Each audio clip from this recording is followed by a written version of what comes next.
Babushka, Baba Yaga.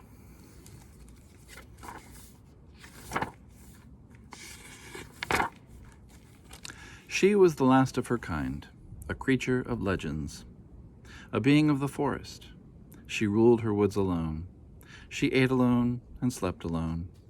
Her loneliness made more bitter by the stories that were told of her, stories of the terrible, horrible Baba Yaga.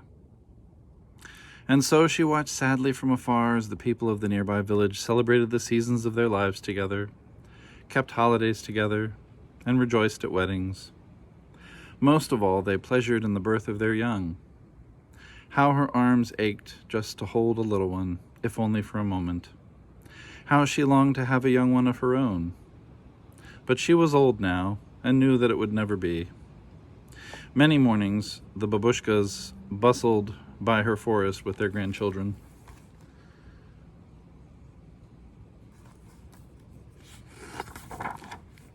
I wish I had grandchildren, she would say to herself. Then one day, as she came close to the daka of one of the Babushkas, she saw some of her clothes drying on the clothesline. I shall borrow these, thought Baba Yaga. I will be a Babushka instead of a Baba Yaga.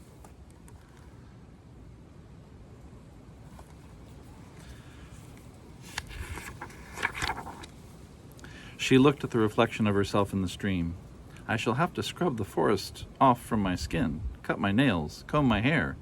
But my ears, she said with a sigh, what will I do about my ears? Then she remembered that Babushkas always wore scarves.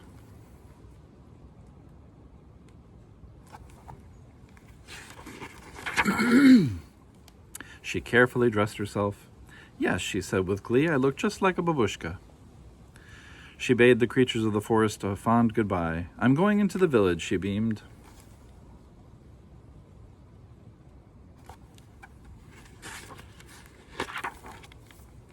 As she entered the village, she was warmly greeted by the other Babushkas, sitting under the shade of the tree in the center of the square. Come, sister, sit with us, one of them said. Baba Yaga smiled and sighed. No one recognized her. They showed her a brand new baby that had been born just that morning. This is my new grandchild, one proud Babushka chirped. And this is my Masha. Isn't she dear? One after another, the Babushkas shared their babies with her. Just then, Natasha and her little son Victor passed by them. One of the Babushkas whispered, Too bad, that little one has no Babushka to care for him while his mother works. As they went on admiring other babies, Baba Yaga walked right after Natasha and Victor. She followed them down the road and into their little house.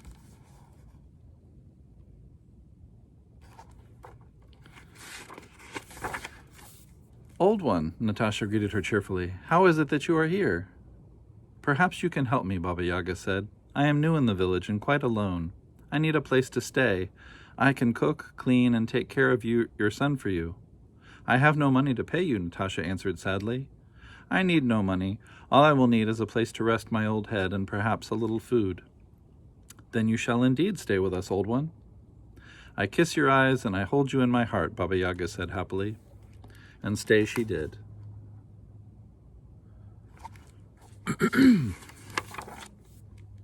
Oh, how happy she was.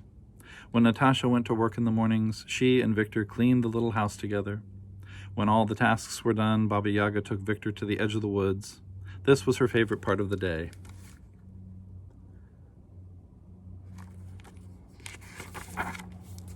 She pulled Victor into her lap. As she cradled him there, she told him wondrous tales and legends of the great forest. She sang him songs that he had never heard before. Then they would just sit there together and daydream without words at all. As time passed, their love for each other grew and grew. Baba Yaga took as much pride in Victor's life as a real grandmother would. She was well loved in return, and she had earned her place with all the other grandmothers under the shade tree in the village square. Baba Yaga was happy and content with her new life.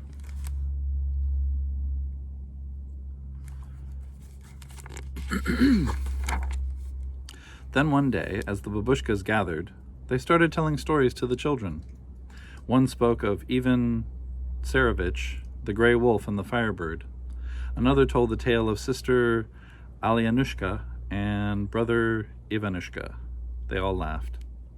Then one of them rose from her seat, eyes narrowed, and voice hissed as she unfolded the legend of the horrible, wicked Baba Yaga.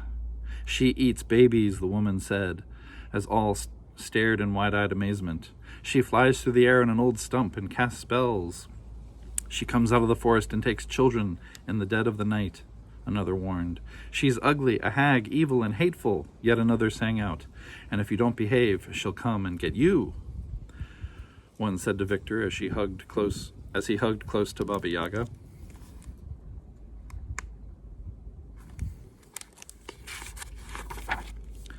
That night, when she put Victor to bed, he cried himself to sleep. Baba Yaga tried to calm him, but her own heart was heavy and sad. There was only one thing to do: go back to her home in the forest before Victor learned who she really was. She left a note for Victor and his mother saying, "I kiss your eyes and hold you in my heart, my beloved ones. I will never forget your kindness. Signed, your Babushka." She left, never to return.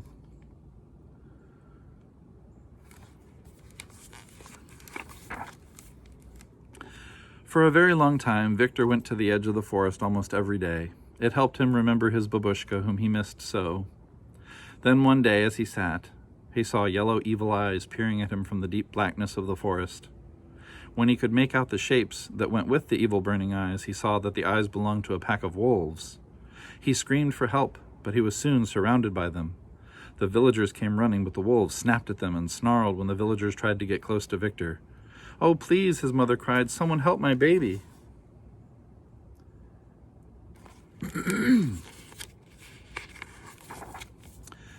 At that very moment, the trees parted, and out of the forest crashed a fearsome figure, snarling and gnashing its teeth at the wolves. "The Baba Yaga!" the crowd screamed.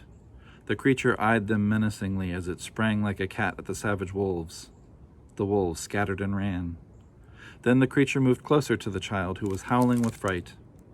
When the gnarled hands reached for the boy, his mother screamed. A voice from the crowd said, "The Baba Yaga is going to eat him!" As the creature snatched the child from the ground, the villagers gasped with horror.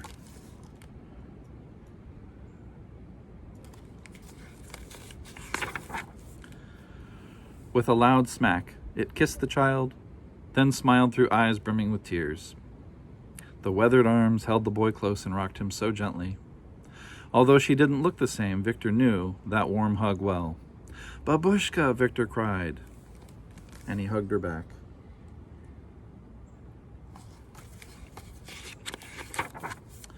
There was a great celebration in the village that night for a very unusual Babushka. There were flowers given, bread and salt offered, songs sung and dances danced.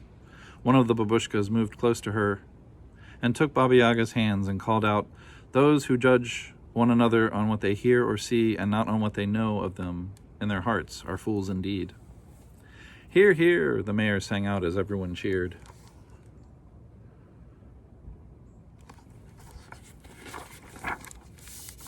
Baba Yaga smiled and accepted with grace their tributes. For the rest of her days, she kissed many eyes and held scores of hearts in her good keeping. She was spoken of in the highest regard and well loved. From that time on, she was known as Babushka Baba Yaga.